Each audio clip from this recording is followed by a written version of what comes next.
This is gonna get good, and it's windy and the wind's blowing right towards me. I get my arrow ready, I got my bow ready. Here they come. Poof, there goes my blind.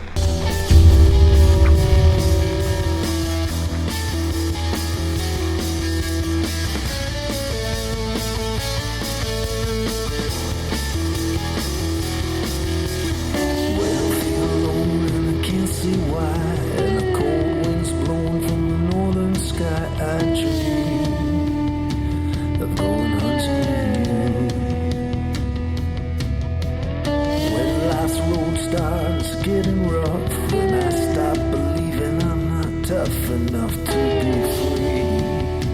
I just go on with you.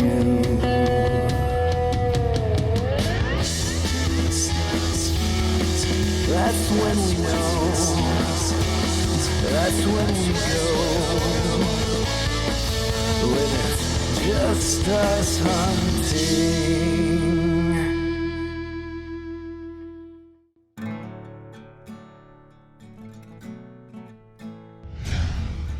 Turkey hunting in itself is a really good sport. I didn't think I would like it when I first started, and the first couple years I really didn't give it a fair chance. But the more I sat and just thought about the whole aspect of turkey hunting, I think I'm starting to realize why everybody else likes it. First off, generally speaking, it's warm. It's in the spring. It gets you out. Most of the time when you go out turkey hunting, you have hope. The people that are good at it can bring those birds in. The people like me, every year you get a little bit better and they come in. And it's a great one. It's a great hunt for the kids because the kids know even less about it than I do. Yet when they go out by themselves, they still have some degree of action, which equates to some degree of success. And that's what it's all about.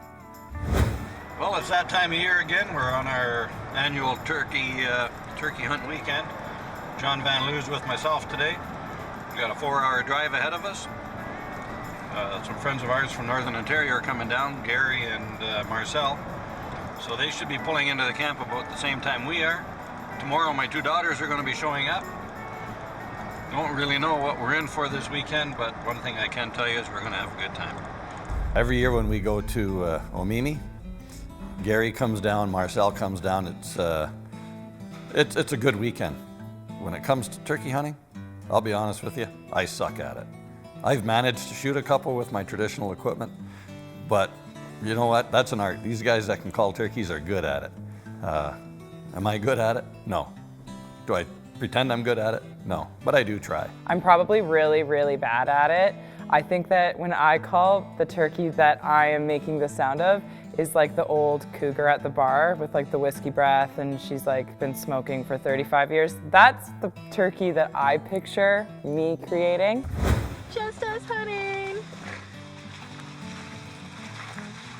Oh, it smells like worms. It's fun because you don't get to see, you know, Gary and Richard all the time, so it's fun to just stay up and like catch up with them. One thing turns into another, and the next thing you know, it's like 3:30, 4 o'clock in the morning, and you know, we got to get up at about 5. I'm a very serious hunter, and I don't believe in super late nights, especially when I know that I have to get up early because I'm responsible. So I go to bed around midnight. Normally, Kelly goes to bed much earlier than that because she's probably the smartest of that group of people. I'll be quite honest with you. It's all about the party when we go there. And sometimes, you know what, we stay up a little bit too late. I didn't stay up as late as everyone else because I was excited to get out. Typically the first day of the hunt for me, I am super excited and super optimistic, and I think that tomorrow's like the day, which is never really true, but I always go to bed early and you get up early and you're extra perky in the morning because, you know, you're gonna shoot your turkey that day. The next morning might not be as fun as you think. Needless to say, we slept in. Turkey hunting is always fun, mostly because you kind of learn as you go. Unlike the deer hunt where you pretty much are as quiet as possible, you don't really have to call a deer in per se. You get to do that with turkeys, so it kind of helps pass the time, and it's a skill that you can hone in on a little more. I kind of feel sorry for my girls. You know, I'd like to be a mentor for them for turkey hunting, but I really don't take it serious. You know, so they're not getting maybe the best guidance from their dad, right? And anything that can happen to Erica will happen to Erica. And of course, ultimately it lands on my shoulders. Dad didn't do this, right? Well, the girls show up. They go out the very first morning, and we have bad weather coming in. This morning is beautiful. The morning is absolutely beautiful. It's so nice out. It's so nice out. And I guarantee the rest of this trip, it will pour. It's such a beautiful morning, and we got shafted. My sister and I are together, which is, again, maybe why I really like the turkey hunt, because I get to hunt with my sister. Erica gets to her blind with Kelly, gets everything ready. And then I go to take my arrow out of my quiver and put it on my bow to get ready for said turkey. And I realize that there's only field tips on my arrows. I don't have broadheads. No broadheads on the arrow. Now, I told Erica when we left, make sure you grab your broadhead, or your broadheads are in this case, your arrows, because we're transporting them, right? My dad he's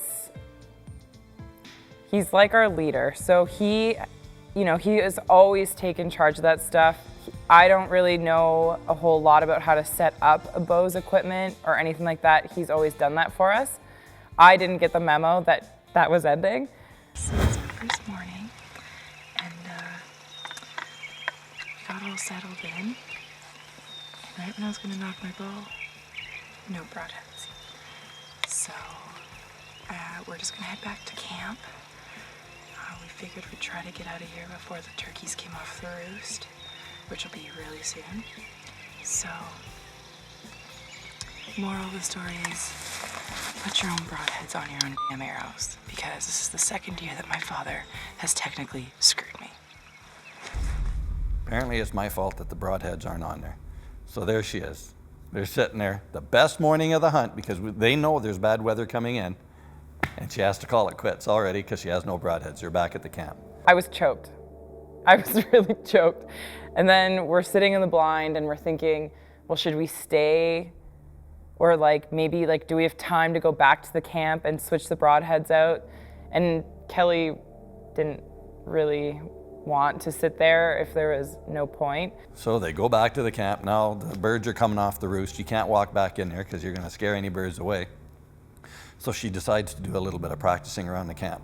I don't know this, I'm out hunting, right? That's what we're there for. I still have my optimism going on, so if I practice, then when I see a turkey that evening, I'll be able to get it.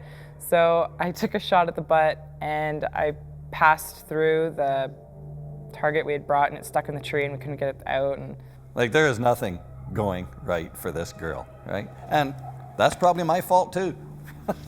That's just part of being a dad, I guess. So I feel sorry for the girls because I don't really take this as seriously as I should, and maybe I'm not giving them the right guidance, but you know what? They're big girls now and they can look after their own equipment. So I took a couple of practice shots this morning thinking I would utilize my time not turkey hunting with my broadheads, and it stuck in the tree. So list of things that have gone bad already on day one of our turkey hunt. We forgot the chairs. I broke the stick for the decoy. We couldn't get the bike started. My arrows don't have broadheads, and now I'm short one arrow because it's stuck in the tree. it's just an epic fail. So everything goes wrong.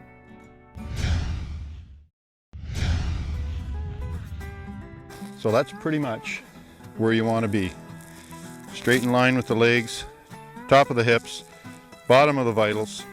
If you're a little high on the hips, you're still going to catch the vitals. If you're a little low on the vitals, you're going to catch the hips. Critical in that the bird can't run once you shoot them through the hips with the arrow. They can't run and they can't fly. Perfect shot. Remember, get out, do your scouting, do your backyard practicing, have a good hunt.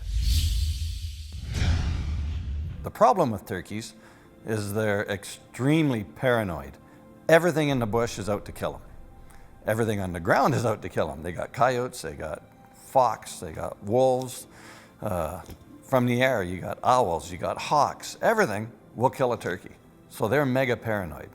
So when you make that one move or that one sound, it's not that they've ascertain that you're a hunter and you're out to kill them.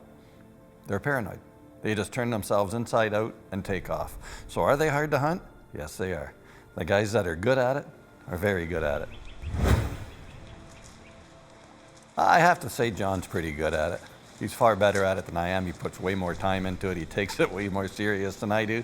Together we could probably make a good team. But he hunts alone.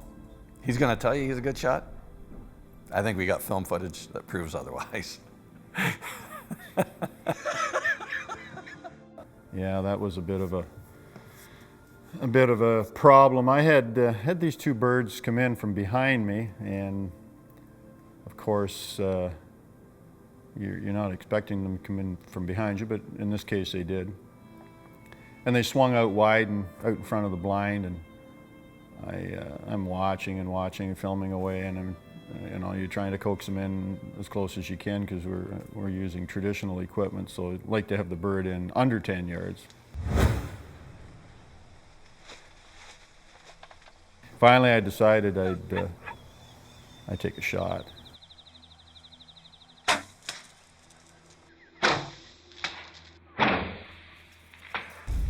I was just a little high, and if I recall correctly, the bird didn't actually leave, so I tried a second shot.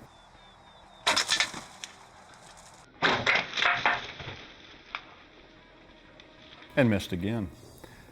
And at that point, I thought enough is enough. We're just going to sit here and watch this thing walk away because it's not going to get any closer. So it was a frustrating morning all around. Getting out late, birds coming in from the wrong direction. So we get back to the camp, of course, and guys want to know what happened, and we were all sharing our stories. And so, what happened to you, John? Well, I had a couple of shots and I missed. Guess what, John? You're in Just Us Hunting now. Our motto is, you miss, everybody gets a shot at your hat from the range that you missed. And here I am thinking, this nice new Gore-Tex camouflaged hat worth about $900, and I'm thinking, oh, come on, guys, no, you wouldn't do this. He has top of the line clothes. He comes back with a hat that I probably couldn't afford.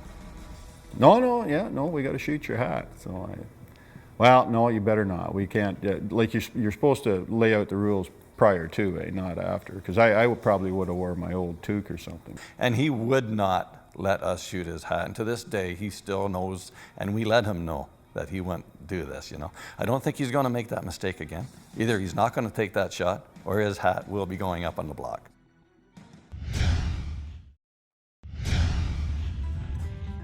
One time I went hunting for geese with my dad. We found a very good hiding place, and we hid down like that, and we saw some geese flapping its wing, and one landed on the ground, so we had a good shot. We hit it with a bow, and the other ones we hit 3 more with a gun. And that's a time I'll never forget, and it was cool. We typically always see birds when we go up to Richard's place. He does have a lot of birds around there, but you kind of always see birds when you go turkey hunting. If you don't see birds, that's more rare than seeing birds. Birds are paranoid, right? So when it gets really, really windy out, their hearing's gone. They have no sense of smell, right? So that's gone. And when you start getting into real bad rain, your visibility's gone. Turkeys aren't going to be on the move, typically. Now, we had a hell of a hailstorm there. And luckily, we were back at the camp when this came through, and it was covering the ground. The ground was white. Looked almost like a late October day. There was actually enough hail to fill one cooler, which we needed to because the beverages were getting a little low on ice, so we just used the hail. But yeah, it was unbelievable.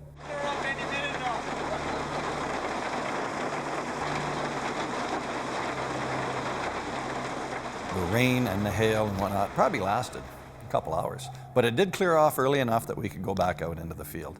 So we got our afternoon hunt in, only to have another wave come through. It's raining. It's wet.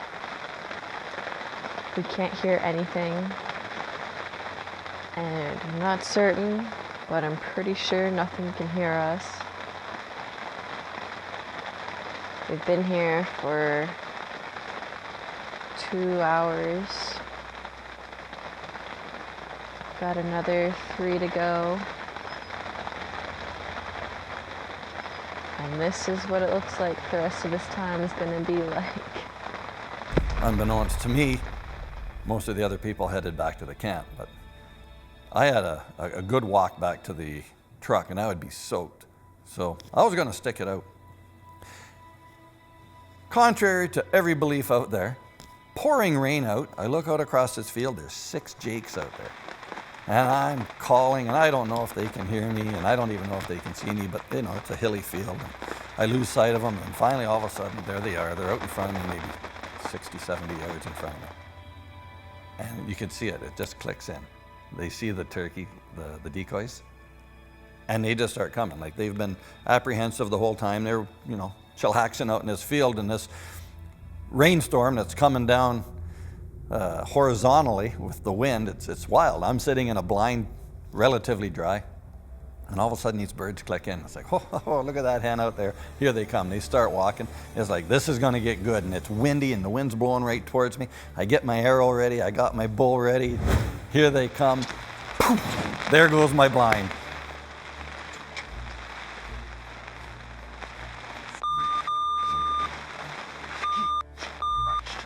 The wind picked the blind up. It was gone.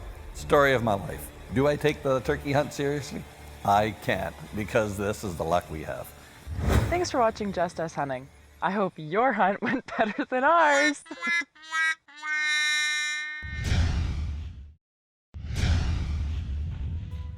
Hi, I'm Mike. I've been hunting for about 35 years now. My weapon of choice is a self bow. I like to hunt small game, big game. I've successfully taken everything from grouse, rabbits, all the way up to a moose. I get ready in the off season for hunting by coming out, shooting 3D targets and scouting the areas that I'm going to hunt. My dream hunt would be to hunt moose, one of my favorite animals to hunt. The person that has influenced me the most would be my grandfather. He was a great hunter in his day. My name's Mike Klanick, and this is my profile.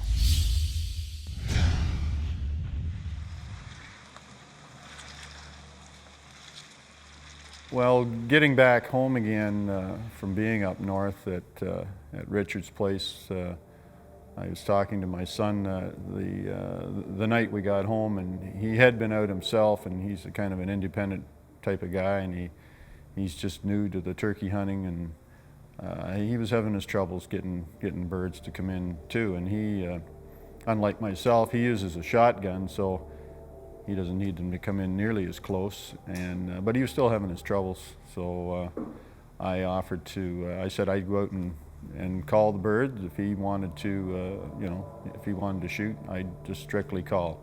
Me with camera in hand and a turkey call, and he had this spot all picked out and knew where the birds were, so we went in and I started calling, and got an answer right away, and it wasn't 20 minutes later we had this beautiful tom come in, and I'm trying to get a bit of footage, and of course, and he, I'm sitting there behind the camera wondering just exactly how much footage I'm going to get when the gun went off. And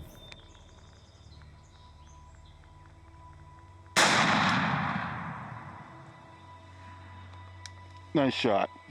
It was actually our first turkey hunt together. We do deer hunt in the fall a lot together, but it was our first turkey hunt, and he made good on it. So Chris, do you think it was the superior calling, or just the setup, or combination of both, or? I think it was just good scouting. Good scouting? Good scouting, nowhere to go. Had nothing to do with the calling? No, not really. Not really? Probably about a week later, I had this one spot that I have hunted a number of times, and it's a real hilly piece of property with a big river bottom. And went in this one morning after, the night before actually, went in and put a bird to bed to say we just went in and listened for the birds to gobble just as they go up to roost at night, and you know the next morning, of course, they're going to be there. So you set up as close as possible without spooking the bird, and went in and set up and called this guy out of the bush, and he wasn't too keen on my setup. I had a strutting tom and a hen out just in front of the blind, and I typically set my decoys out 3-4 yards in front of the blind. And, but he wasn't for coming in. He hung up out there and he turned around, back into the bush he goes. And so I got thinking there's something he doesn't like about this setup, so I thought I'd just sneak out and take down the strutting tom and brought it into the blind and started calling again and calling, and eventually he came back out of the bush and he seemed more interested this time, whether he had been fighting with another bird earlier on or whatever, but he was pretty interested in this in the setup now, and he came right in and offered me a good shot.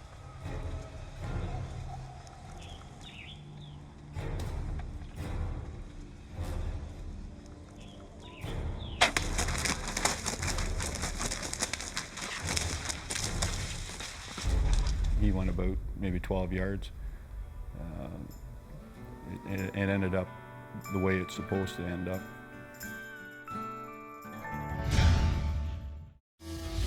If you have videos of your hunts and would like to see them right here on this show, go to our website, justushunting.com, and email me directly. Who knows, maybe one day you'd see your hunt right here on Just Us Hunting. Well, I feel alone and I can't see why, and the cold wind's blowing from the northern sky. I dream of going hunting. When life's road starts getting rough, when I stop believing I'm not tough enough to be free, I just go hunting.